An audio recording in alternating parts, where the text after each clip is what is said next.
Assalamualaikum warahmatullahi wabarakatuh. Alhamdulillah wassalatu wassalamu ala Rasulillah. La haula wala quwata illa billah amma ba'd. Saudaraku yang dirahmati Allah, alhamdulillah puji dan syukur marilah kita panjatkan kehadirat Allah Subhanahu wa taala. Kita hari ini memasuki hari pertama bulan Ramadan 1446 Hijriah. Itu artinya doa kita di penghujung Ramadan tahun lalu diijabah, dikabulkan oleh Allah Subhanahu wa taala. Maka marilah kita syukuri nikmat yang luar biasa ini. Sholawat serta salam tidak lupa kita sampaikan kepada uswah hasanah kita baginda Rasulullah sallallahu alaihi wasallam biqaulin Allahumma shalli ala sayyidina Muhammad wa ala ali sayyidina Muhammad.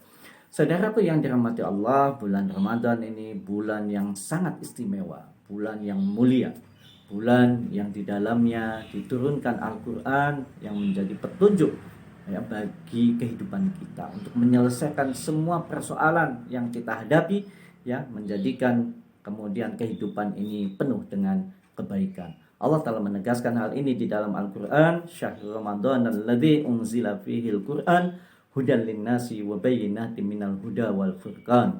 Ramadan ini Allah turunkan Al-Qur'an, hudan linnas, dia menjadi petunjuk bagi manusia dan menjelaskan isi petunjuk tersebut, dan juga sebagai furqan, sebagai pembeda bainal haq wal batil, antara yang hak dan yang batil.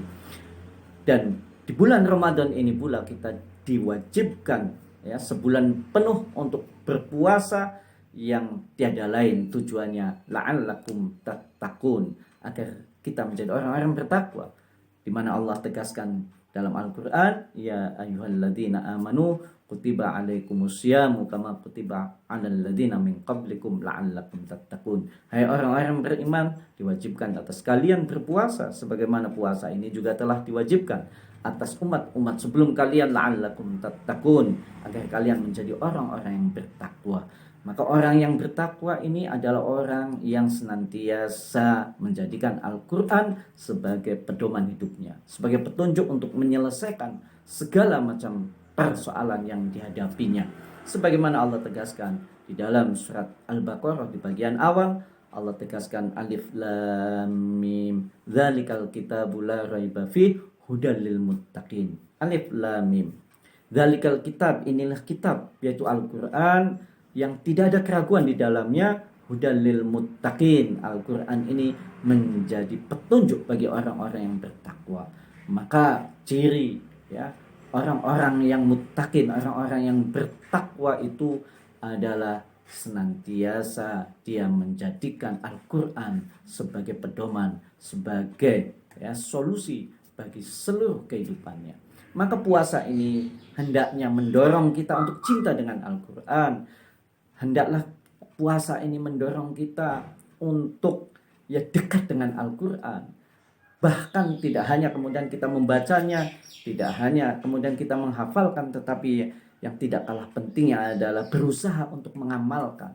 Karena itulah hakikat la'allakum tattaqun, agar menjadi orang-orang bertakwa adalah orang-orang yang senantiasa menjadikan Al-Qur'an itu sebagai petunjuk dalam kehidupannya. Saudara yang dirahmati Allah, Al-Qur'an ini memberikan aturan, segala macam aturan, segala macam persoalan diselesaikan dengan Al-Qur'an. Allah tegaskan hal ini dengan firman-Nya, wa nazzalna 'alaikal kitaba tibyanan likulli syai', dan Allah turunkan kepada Muhammad kitab ini adalah untuk menjelaskan segala persoalan, baik persoalan yang menyangkut persoalan kita, hubungan kita dengan Allah, yaitu dalam konteks ibadah, dalam konteks keyakinan, atau juga hubungan kita dengan diri kita sendiri, dalam konteks akhlak, dalam persoalan pakaian, dalam persoalan minuman, makanan, juga dalam hubungannya kita dengan sesama yang lain, dalam hal muamalah, dalam hal persangsian.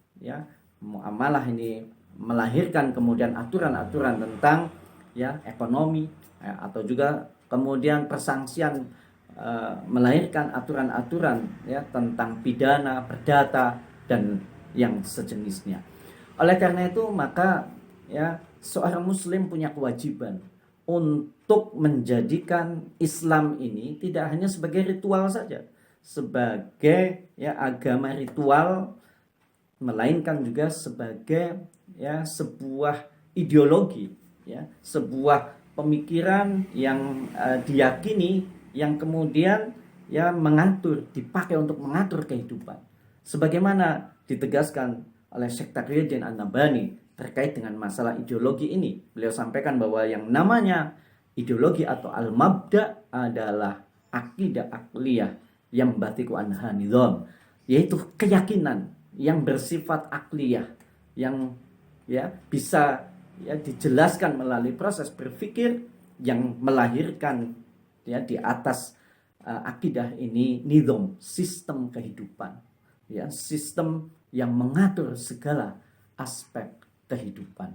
Inilah ya Islam sebagai ya ad-din, sebagai agama sekaligus juga sebagai ideologi yang dulu telah melahirkan sebuah peradaban besar ya yang mampu bertahan ribuan tahun ya dengan menjadikan Islam sebagai ad-din, sebagai agama, dan sekaligus sebagai ideologi. Inilah saudara sekalian yang dirahmati Allah ya, maka marilah di bulan Ramadan ini kita hayati ya, kita kendalikan hawa nafsu kita berpuasa karena Allah, kita juga tadabburi Al-Qur'an, kita pelajari Al-Qur'an, kita perjuangkan, kita dakwahkan ya, sehingga ya kehidupan ini akhirnya ditata dengan ya Al-Qur'an, ya ditata dengan Islam ya, sehingga memberikan kebaikan. Terlebih lagi hari ini kita menyaksikan bahwa ternyata bangsa kita ini ya dirundung masalah yang luar biasa. Satu masalah belum selesai, muncul masalah yang lain, seakan-akan menjadi sebuah benang ruwet ya yang sulit diurai. Ya, kenapa? Ya karena kita meninggalkan Al-Qur'an.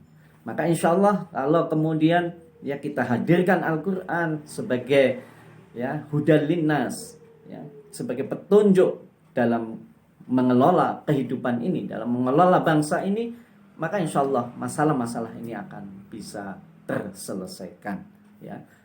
Inilah yang sesungguhnya yang menjadi kewajiban setiap muslim untuk kembali kepada ya Al-Qur'an, menjadikan Al-Qur'an itu hidup di dalam ya masyarakat, berbangsa, dan juga bernegara. Demikian kurang lebihnya, mohon maaf. Billahi taufiq wal hidayah. Assalamualaikum warahmatullahi wabarakatuh.